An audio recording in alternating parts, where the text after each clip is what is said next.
तुम लोग?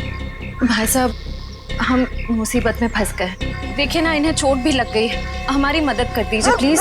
अरे लेकिन तुम लोग हो कौन?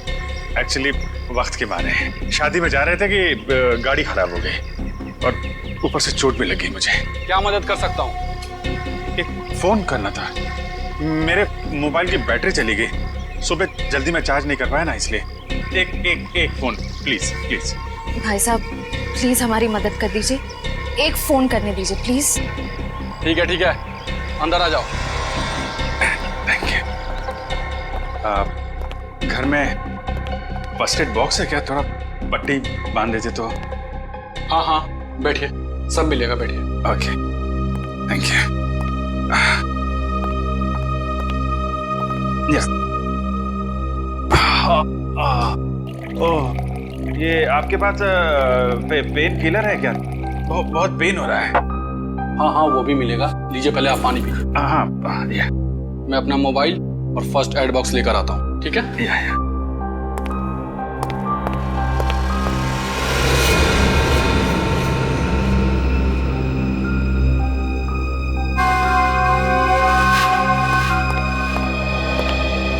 सही टाइम हो गया है।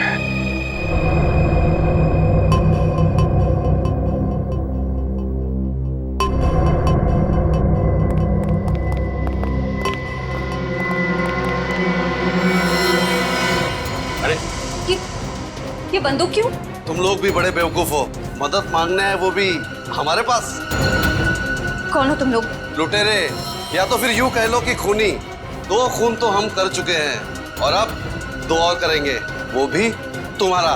नहीं सर, प्लीज हमें मत मारिए प्लीज। ए चुपचाप गहने निकाल, सारे गहने निकाल। तुम बहुत गलत कर रहे हो। कौन हो तुम लोग? CID।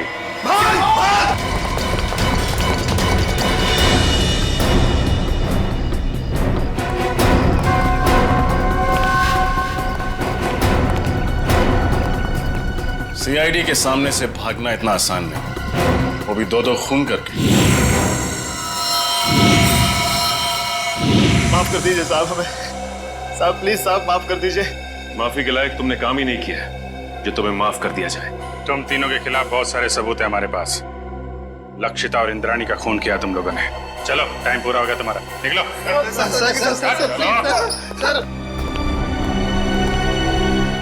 Good job. Thank you sir. चलो।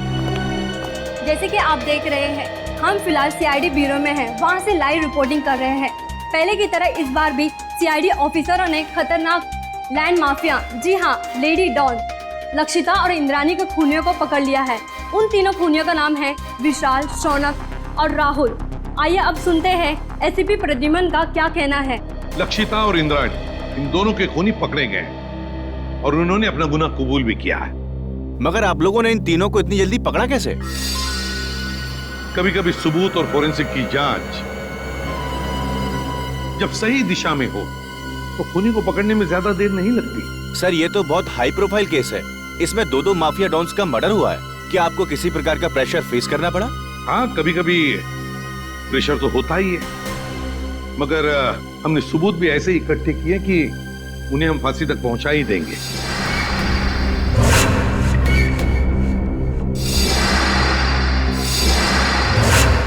और अगले हफ्ते हम अपनी चार्जशीट फाइल करेंगे और उसके बाद ही कोर्ट की कार्रवाई शुरू होगी। ठीक है, थैंक यू वेरी मच। अब जा सकते हैं।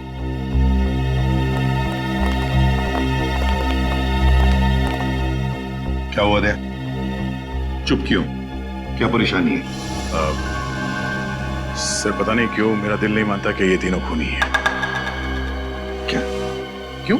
सर, फोरेंसिक रिपोर्ट और क्राइम सीन के इन्वेस्टिगेशन से तो यही साबित हुआ है कि खून उन तीनों ने ही किया है। तो सबसे बड़ी बात तो यह है सर कि उन तीनों ने अपना गुनाह कबूल कर लिया कि उन्होंने खून किए। दया सर, आपको कहीं ऐसा तो नहीं लगता ना कि हमने कहीं इन्वेस्टिगेशन में गलती की है या फिर कुछ नजरअंदाज किया है? नहीं, वैसे तो हमारे इस डबल मर्डर की तहकीकात सही दिशा में जा रही है, हमेशा की तरह से। इस बार भी हमने सारे सबूत इकट्ठा कर लिए, पर पता नहीं क्यों मुझे कुछ सही नहीं लग रहा सर। जो दिख रहा है शायद वो है नहीं, और जो है वो दिख नहीं रहा। आसान के बोल। शादी कर रहा है? क्यों जा रहा है? क्या?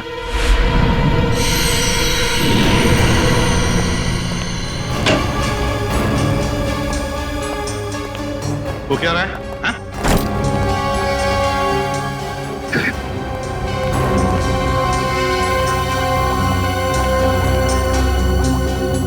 अरे डॉक्टर साहब, आखिर बात क्या है?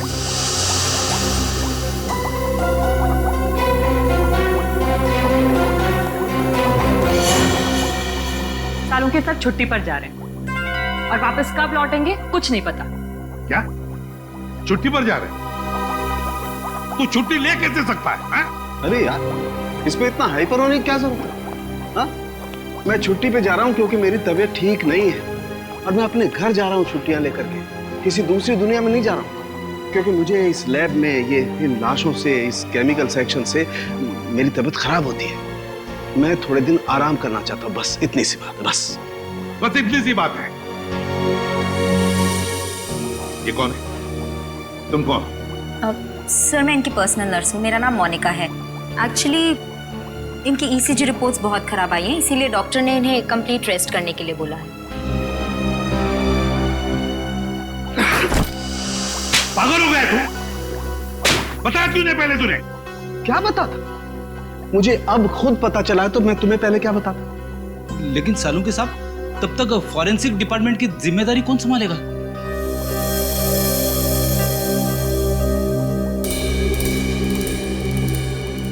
रेडी है, मुझे नहीं पता है। बॉस, किसी दूसरे फॉरेंसिक एक्सपर्ट को बुला लो। मैं कुछ दिन के लिए आराम करना चाहता हूं। मुझसे अब कुछ नहीं हो सकता है और मुझे नहीं मालूम मैं कब वापस लौटूंगा। Thank you.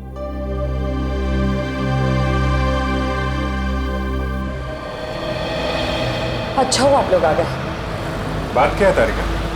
यहाँ पे क्यों बुलाया तुमने हमें? मुझे तुमसे जो बात कहनी है, पता नहीं उसका रिएक्शन क्या होगा, लेकिन बात कहना जरूरी है। सालों के सर का बर्ताव और उनके काम करने का ढंग कुछ दिनों से बहुत बहुत अजीब हो गया है। क्या मतलब है तुम्हारा? देखो, आप लोग प्लीज मुझे गलत मत समझिए। सालों के सर मेरे गुरु हैं। मैंने इतने साल उनके साथ काम किया है और कितना कुछ सीखा है उनके पास से। लेकिन इस केस की फोरेंसिक जांच उन्होंने ठीक से नहीं की। कितनी सारी बातों को उन्होंने अनदेखा किया है।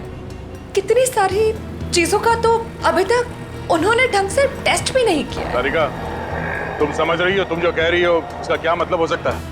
तारिका, 16 साल से सालुन के साहब हमारे साथ काम कर रहे हैं। वो सीआईडी को गुमराह क्यों करेंगे? अगर तुम्हारा शक गलत निकला तो? अगर आप लोगों ने मुझे गलत साबित किया तो सबसे ज्यादा खुशी मुझे ही होगी। डॉक्टर तारिका की बातें अभी भी दिमाग में घूम रही है। आज तक कभी सालों के साहब के लिए उसने कुछ नहीं कहा, लेकिन आज ये समझ में नहीं आ रहा है अब हमें क्या करना चाहिए। कभी लगता है कि डॉक्टर सालों के कभी ऐसा कर ही नहीं सकते, कभी लगता है कि मेरा शक सही था। कहीं ना कहीं इस केस में हमसे कुछ गलती हो रही है। ना एक्सपीरियंस आदमी है सालों के साहब, लेकिन फिर क्या करें? एसीपी साहब को बोलना है? नहीं अभिजीत, भले एसीपी साहब डॉक्टर सालुंके से झगड़ते हो, पर वो कभी नहीं मानेंगे कि ये फॉरेंसिक रिपोर्ट डॉक्टर साहब ने ठीक नहीं बनवाई। ये बात तो है।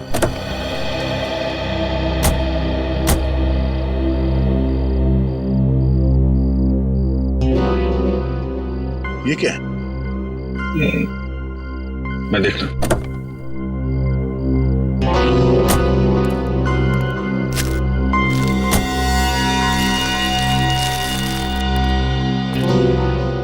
चॉकलेट पेपर जैसा लगता है। चॉकलेट पेपर इतने प्यार से फोल्ड करके किसी ने वाइपर पे क्यों रखा?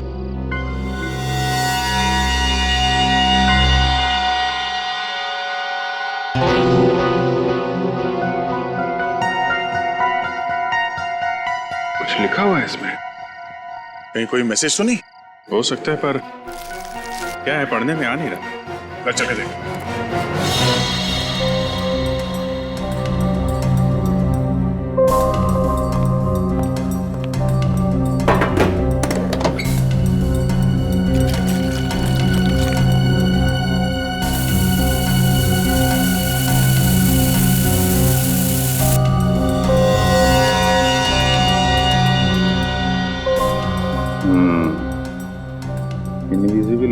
लिखा गया था,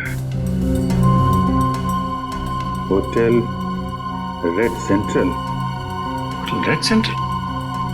लक्षिता और इंद्राणी की काम वाली सकू भाई ने भी होटल रेड सेंट्रल का ही नाम लिया था। लक्षिता मैडम और इंद्राणी मैडम 10 सितंबर को रेड सेंटर होटल में जाने वाले थे। होटल रेड सेंट्रल 111 10/9 111 10/9 10/9 मतलब 10 सितंबर, और 111 इस होटल का रूम नंबर हो सकता है। 10 सितंबर को लक्षिता और इंद्राणी का खून हुआ था। कहीं इस होटल रेड सेंट्रल के कमरा नंबर 111 का इस डबल मर्डर केस से कोई संबंध तो नहीं है? हो सकता है दया, इसका पता लगाना पड़ेगा।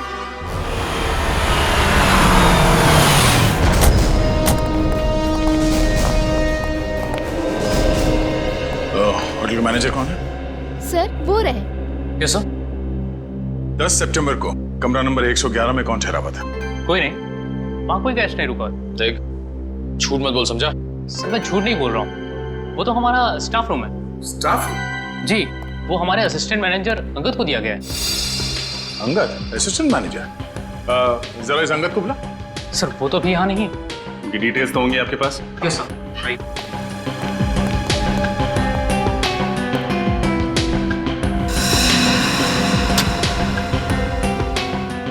ये अंगद इस वक्त कहाँ होगा, कुछ मालूम है? नहीं सर, अंगद सर अचानक कहीं चले गए हैं। अचानक कहीं चले गए?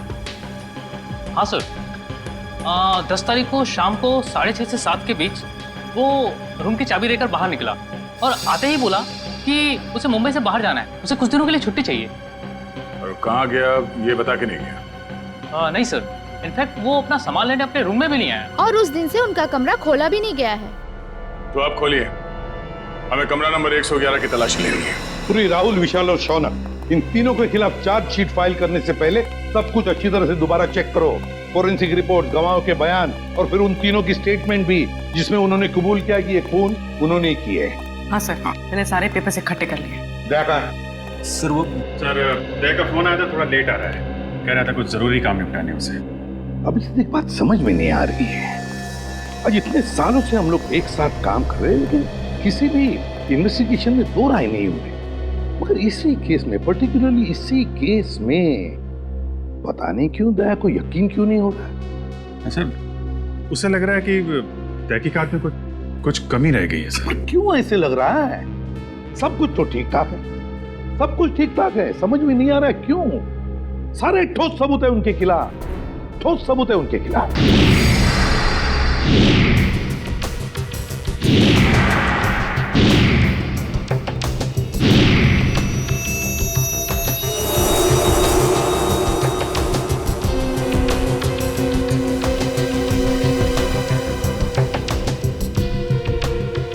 सर, लक्षिता को माथे पे गोली मारी गई है और इंद्राणी को गले पे। और दोनों ही गोलियां आर पार हो गई हैं। हाँ सर, और दोनों के शरीर पे कोई चोट या खरोच के निशान नहीं है। मतलब मौत से पहले हाथापाई नहीं हुई?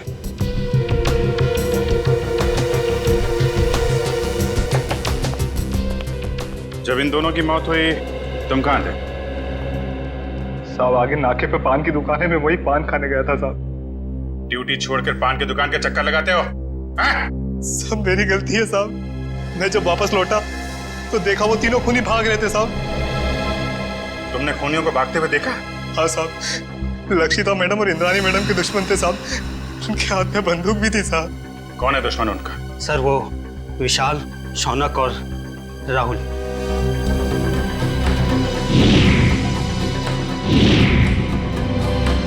विशाल, शौनक और राहुल, ये तीनों तो वही है ना जिनके घर हथियार लेते तुम्हारी मैडम ने? ठीक कहा सर आपने। मैंने तो कई बार इंद्राणी मैडम और लक्षिता मैडम को कहा था कि प्लीज आप अपना पर्सनल बॉडीगार्ड रख लीजिए, लेकिन नहीं सर, अब प्रॉपर्टी के काम में दुश्मनी तो होगी सर। यहाँ घर में कोई और भी था इनके साथ? नहीं साहब, फार्म हाउस पे वो दोनों अकेली थी साहब। दिन फार्म हाउस पे काम करने वाली शकू भाई वो भी नहीं आई थी साहब। सर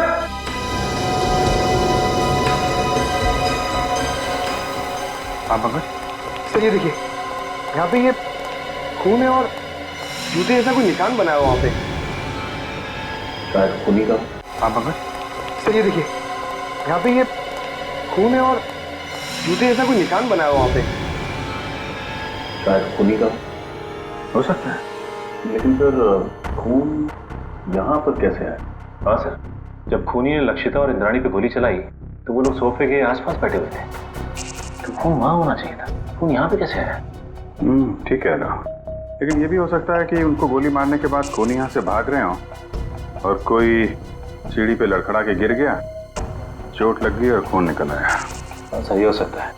पंकज, ये दीवार पे जितने भी बुलेट्स हैं सबको निकालो और फोरेंसिक लैब भेज दो। सर फिर तो बैलिस्टिक रिपोर्ट से पता चल जाएगा कि लक्षिता और इंद्राणी पे यही गोलियां चली थी यानी। करेक्ट। और उंगलियों के निशान और खून की जांच से यह भी पता चल जाएगा कि वो खून विशाल, शौनक और राहुल में से किसका है।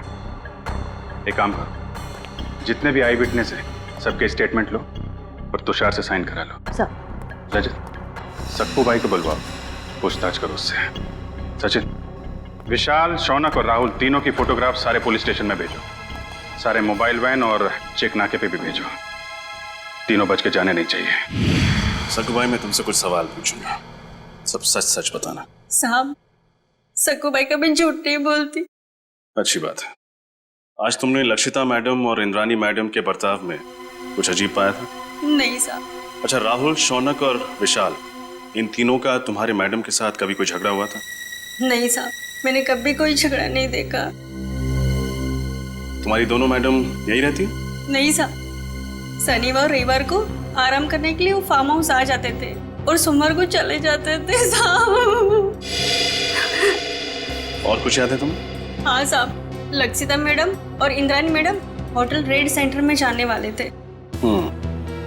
तुम्हें अच्छी तरह याद है कि वो होटल रेड सेंट्रल ही जाने वाले थे? हाँ साहब, मुझे पक्का याद है ना, मैडम ने खाना बनाने के लिए मुझे मना किया था। और हाँ साहब, वो किसी के साथ डिनर करने को जाने वाले थे, लेकिन वो गए नहीं गए मुझे कुछ भी नहीं पता है साहब। मैं वहां से भी चली गई।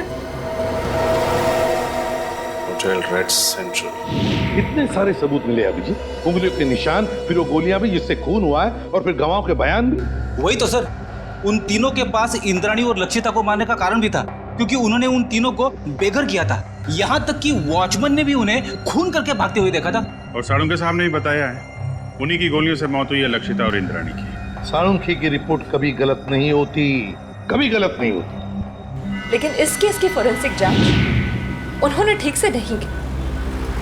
कितनी सारी बातों को उन्होंने अनदेखा किया है, कितनी सारी चीजों का तो अभी तक उन्होंने ढंग से टेस्ट भी नहीं किया। हाँ सर, साळुंखे साहब का काम तो एकदम पक्का होता ही है, पर पता नहीं क्यों अचानक उनकी तबीयत कैसे खराब हो गई। हाँ सर, साळुंखे सर जब क्राइम सीन पर आए थे वो तब से ही परेशान लग रहे थे, शायद तब से उनकी तबीयत खराब हो गई।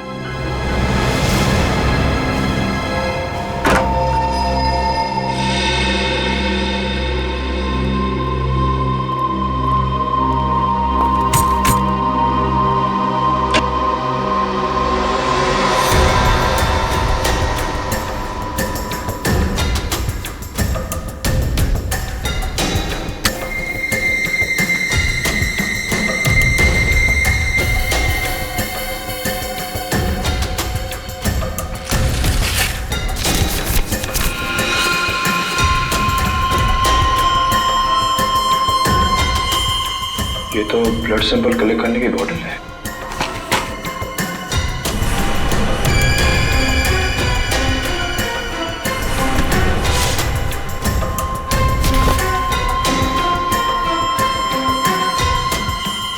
तो किसी चीज की ड्राइंग की गई है इस पेपर में।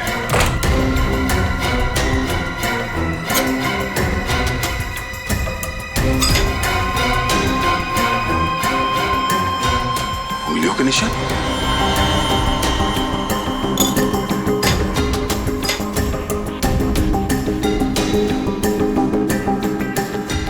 ये RVS सर,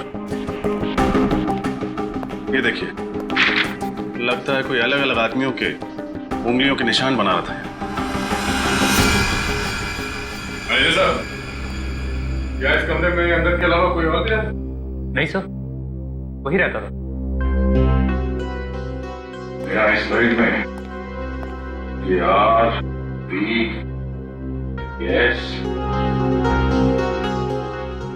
RVS क्या हो सकता है सर?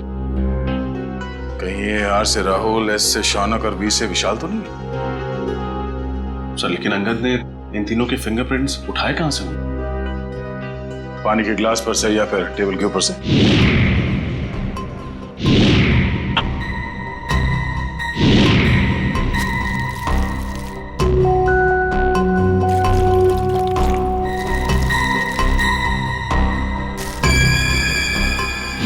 सर ये देखिए सर, इस पेपर पे कुछ ड्राइंग बनाए गए हैं और ये ब्लड सैंपल की बोतल मिली है सर।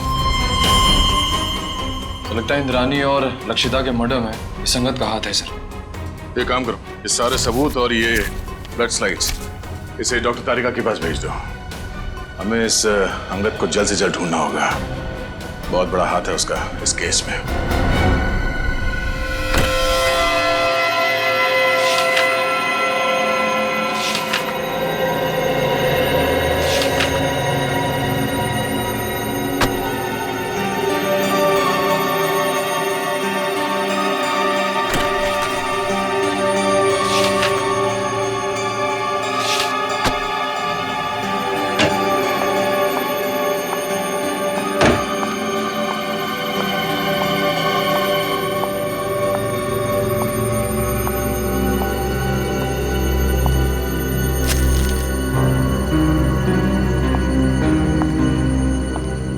सब आप सचमुच जा रहे हैं?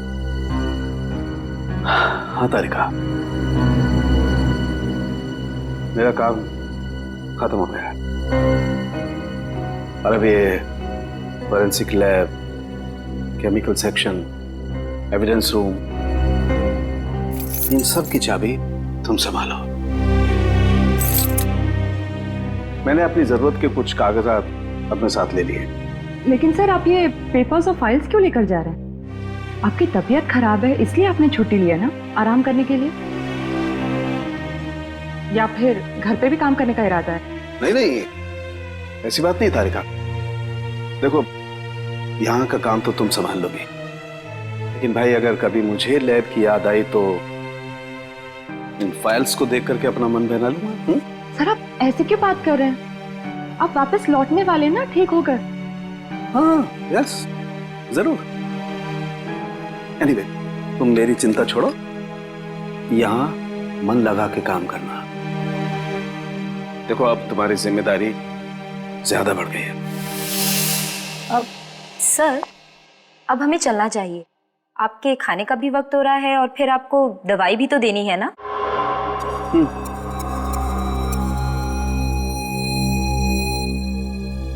ओके तारिका। सर अपना ख्याल रखिएगा और जल्दी से ठीक होकर वापस आइए। And you take care of yourself. चलिए।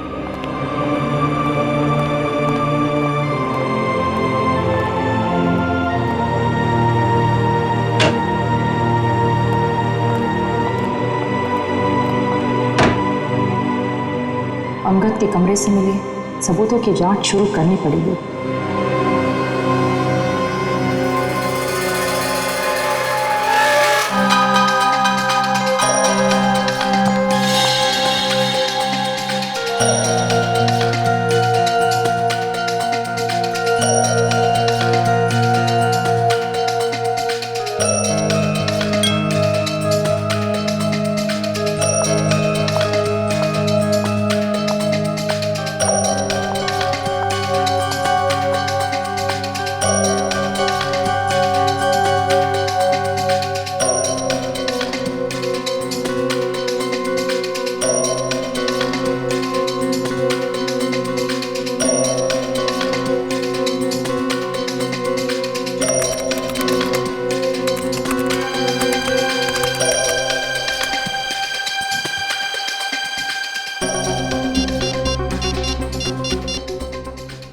हेलो, डीएनए लैब जी, मुझे डीएनए की जांच करवानी है।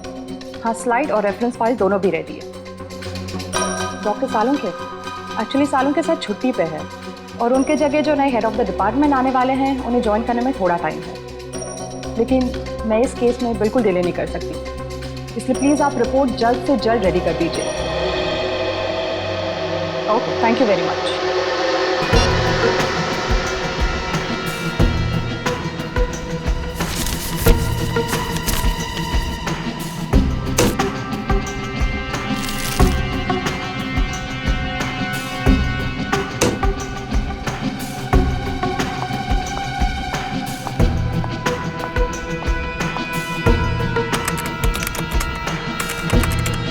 ओह गॉड, ये कैसे हो सकता है?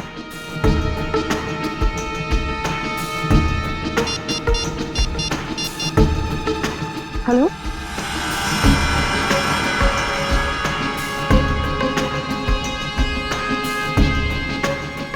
क्या आपको पूरा यकीन है कि वो खून उन्हीं का है? न जाने डॉक्टर तारिका को आप क्या पता चला है। जब उनका फोन आया था तो काफी परेशान लग रही थी। कोई तो बड़ी बात होगी अभिजीत।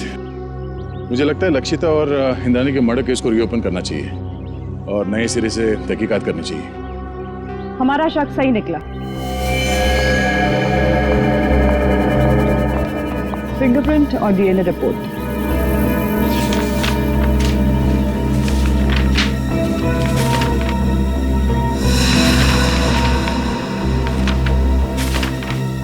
ये क्या? अंगद के कमरे से जो खून, बाल और फिंगरप्रिंट्स मिले थे तो शौनक, विशाल और राहुल से मैच हो गए। कमाल है, शौनक, विशाल और राहुल के खून और फिंगरप्रिंट्स हमें क्राइम सीन पे भी मिले थे।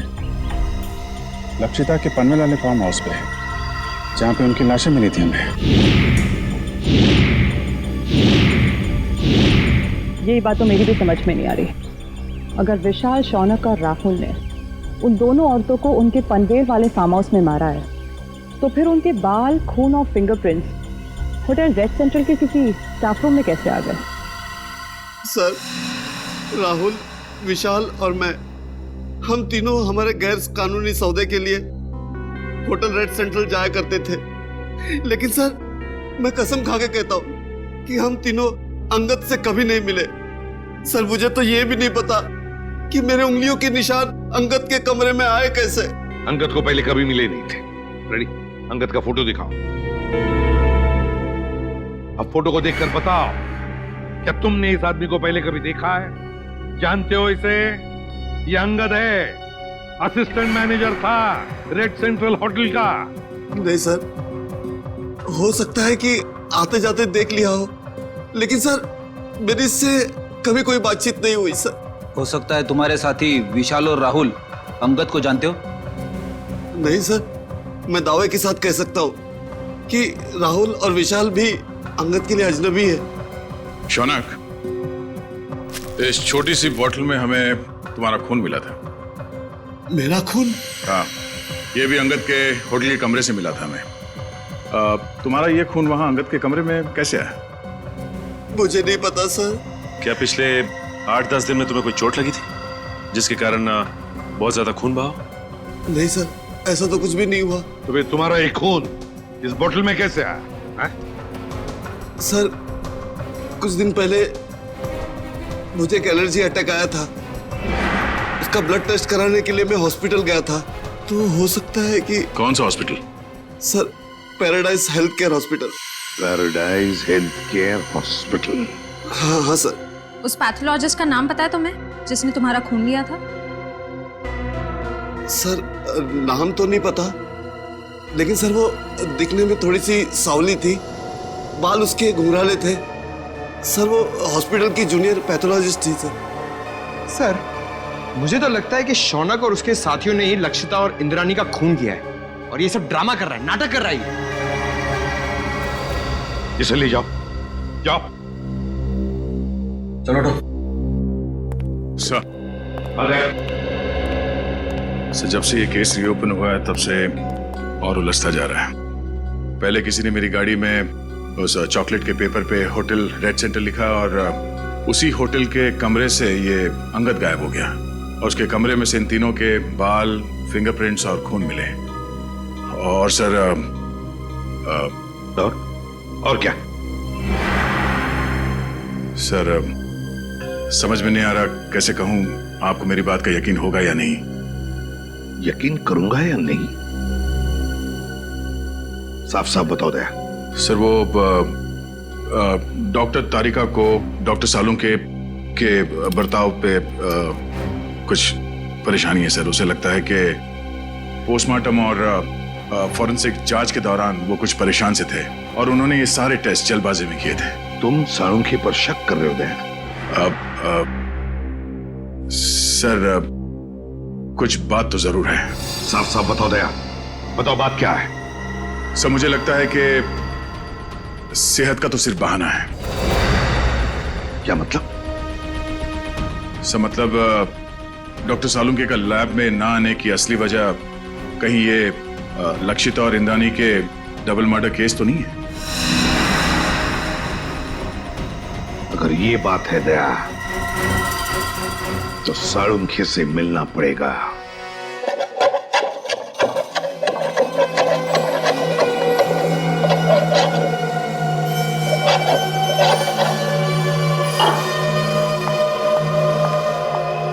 खाना काम कर रहा हूं ना, देखने दे, रख दो, बाद में खाऊंगा। आप रुकिए, मैं देखती हूँ।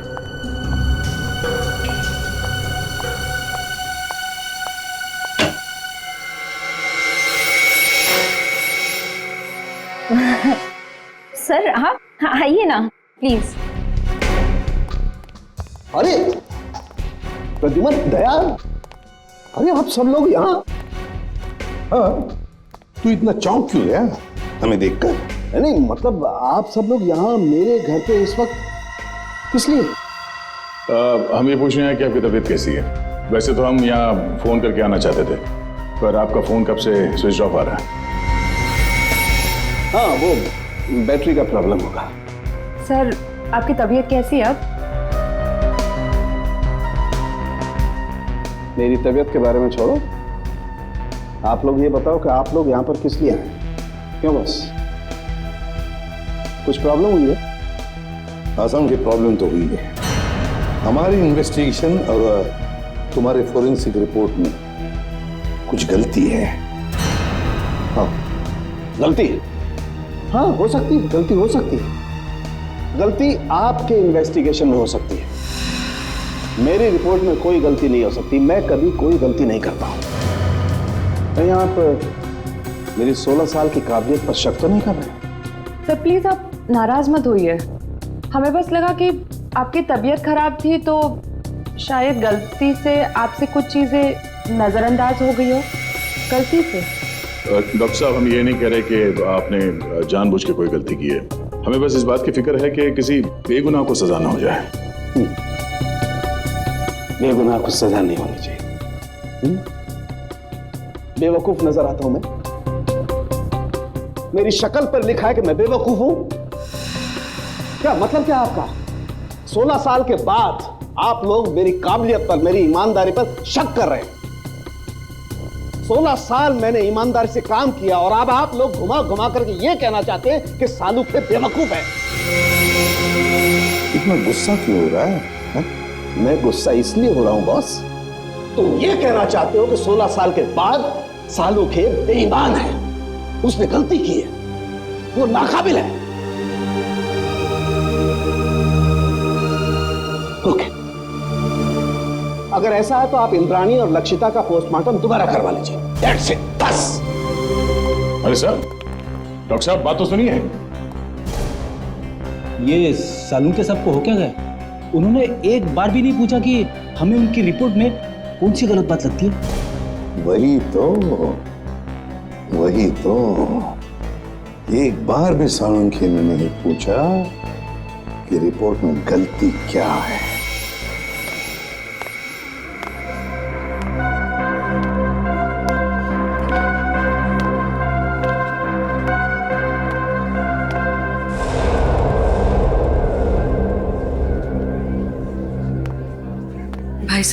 हाँ ये स्लिप देखकर बताइए। हाँ, आप इस डोर से अंदर चले जाइए।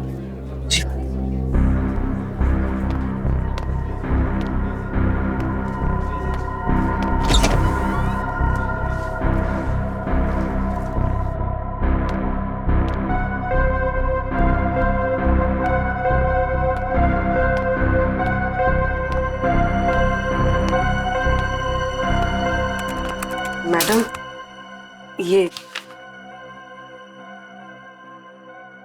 आप उस कुर्सी पे बैठ जाइए। ठीक है।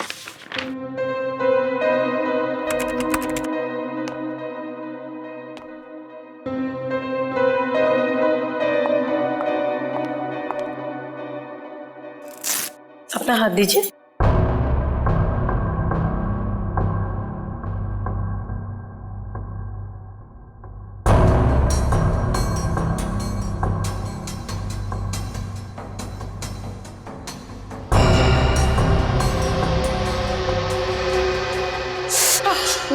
मुझे बहुत डर लग रहा है। घबराइए मत, आपको कुछ नहीं होगा। दीजिए।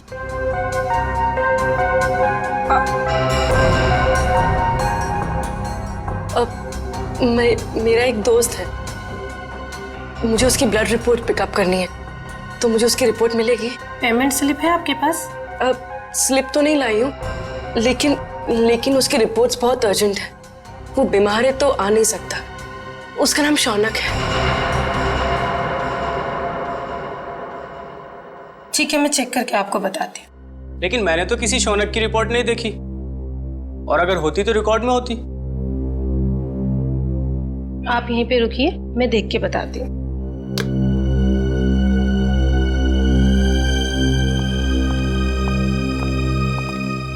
एक्सक्यूज मी, आप एक एक करके आइए। ये मेरे साथ है। आपके साथ है तो आप इन्हें कहिए कि बाहर इंतजार करें। सीआईडी किसी का इंतजार नहीं करती। सीआईडी? शौनक की रिपोर्ट कहाँ है? जल्दी बताओ। मुझे नहीं पता, मैं सच कह रही हूँ, मुझे कुछ भी नहीं पता। क्या किया तुमने शौनक के ब्लड सैंपल के साथ? मैं सच कह रही हूँ, मुझे कुछ नहीं पता इस बारे में। कुछ नहीं पता? कुछ नहीं पता? मुझे कुछ नहीं पता सर, मुझे कुछ नहीं पता। मैं सच कह रही हूँ, मुझे कुछ नहीं पता। हमें पता है। ये रहा वो ब्लड सैंपल। जब तुमने शौनक का ब्लड टेस्ट किया ही नहीं, तो उसकी रिपोर्ट कहां से बनती? अब बताओ, किसके कहने पे किया है तुमने ये सब? नाम बताओगी या एक और थप्पड़ खाना है? नहीं, अंगद नाम है उसका। अंगद? हाँ, वो मेरे कॉलेज का फ्रेंड है। उसी ने मुझे ये सब करने के लिए कहा था।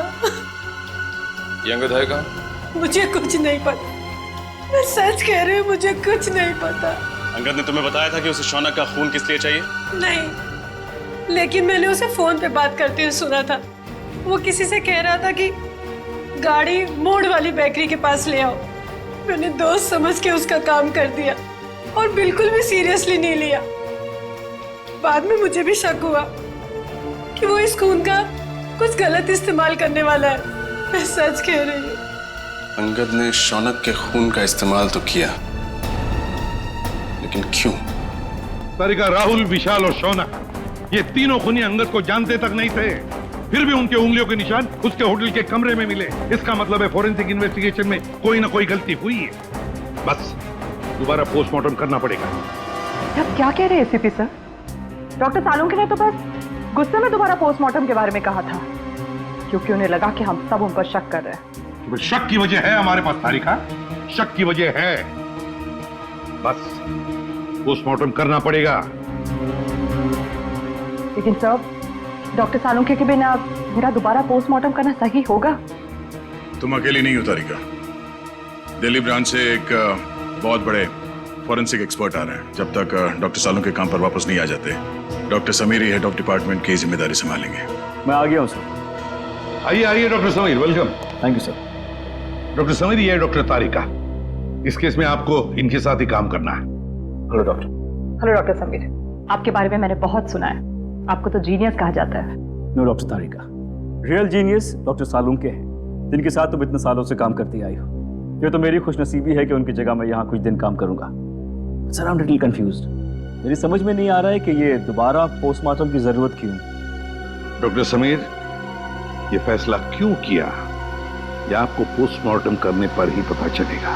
ठीक है सर, फिर मैं अपना काम आज से ही शुरू करता हूँ प्लीज। बिकॉज दोबारा पोस्टमार्टम करना ज्यादा मुश्किल है, ज्यादा वक्त लगता है उसमें। Thank you sir, nice meeting you. Can be doctor. Sir, Angad के कमरे में से हमें जो फटे हुए कागज के टुकड़े मिले थे, उन टुकड़ों को मैंने जोड़ दिया है। ये देखिए। ये तो एक कमरे का नक्शा है। कमरे के बीचों बीच एक सोफा है। लगता है सोफे पे दो लोग बैठे हैं और सामने टीवी देख रहे हैं। डिजाइन से तो वही लिविंग रूम लगता है जहाँ से हमें इंद्रानी और लक्षिता की लाशें मिली थी। हाँ सर, जिस वक्त उनकी मौत हुई थी उस वक्त कमरे में टीवी चल रहा था। सर, सोफे पे जो दो लोग बैठे, मुझे तो लगता है ये इंद्रानी और लक्षिता है। सर मगर लक्षिता के घर के लिविंग रूम का नक्शा अंगद के घर में क्या कर रहा है? सर कहीं ऐसा तो नहीं कि ये नक्शा अंगद ने बनाया हो? सर, लक्षिता और इंद्रानी इन दोनों का खून 9 से 11 के बीच में हुआ था सर, और ये अंगद होटल के कमरे से 7 बजे निकल गया था। वही तो दया, इस अंगद को कैसे पता चला 7 बजे से पहले कि 9 और 11 बजे के बीच लक्षिता और इंद्रानी टीवी देखने वाले? और फिर इस कमरे का नक्शा वो भी अंगद के पास कैसे? लक्षिता के घर के कमरे का नक्शा। कुछ ना कुछ तो गड़बड़ जरूर है दया, कुछ ना कुछ तो गड़बड़ है।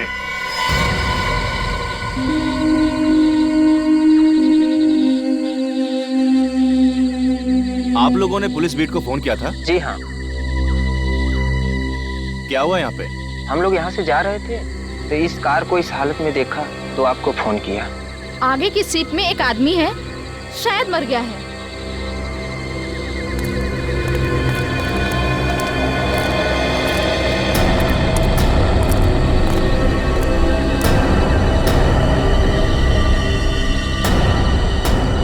अरे ये तो वही है।